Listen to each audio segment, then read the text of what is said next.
नमस्कार, मी प्रतीक्षा. DNA मराठीमध्ये आपलं स्वागत. आमदार गोपीचंद पडळकर यांनी काही दिवसांपूर्वी सांगली या ठिकाणी जाहीर सभेत ख्रिश्चन धर्मगुरूंचा सैराट करणाऱ्यास 11 लाखाचं बक्षीस जाहीर केलं आहे. त्यांच्या या वक्तव्यामुळे महाराष्ट्रासह देशभरातील ख्रिश्चन धर्मगुरूंच्या जीवितास धोका निर्माण झाला आहे. त्यांच्या या वक्तव्यामुळे ख्रिश्चन बांधवात संतापाची लाट उसळली आहे. ख्रिश्चन समाज हा शांतिप्रिय असल्यामुळे आम्ही रस्त्यावर उतरणार नाही, पण सदन मार्गाने राज्य सरकारकडे याविषयी तात्काळ कारवाई करण्याची मागणी करत आमदार पडळकर यांच्या राजीनाम्याची मागणी केली आहे. यावेळी परभणी पास्टर फेलोशिपचे प्रमुख पदाधिकारी व ख्रिश्चन समाज बांधव मोठ्या संख्येने उपस्थित होते. तसेच जिल्हाधिकाऱ्यांची भेट घेऊन आमदार गोपीचंद पडळकर यांच्यावर कारवाई करावी अशा मागणीचं निवेदन दिलं आहे.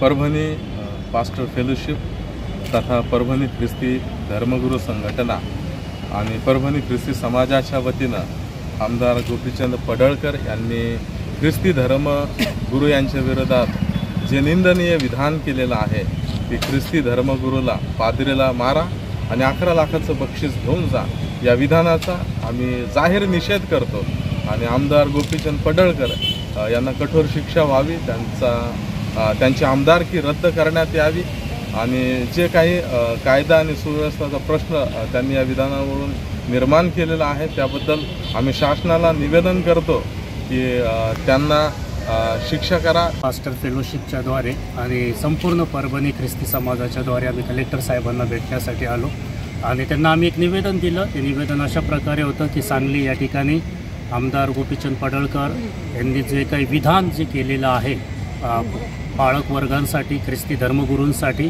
त्यांच्या नावाने सुपारी दिलेली आहे, पाळकांना मारा आणि पैसे घेऊन जा, 11 लाखाचं बक्षीस त्याच्यावरती ठेवलेलं आहे. ह्या गोष्टीचा आम्ही निषेध करतो. आम्ही सर्वजण आहोत, आम्ही ख्रिस्ती धर्मगुरू आहोत आणि या गोष्टीचा आम्ही निषेध करतो.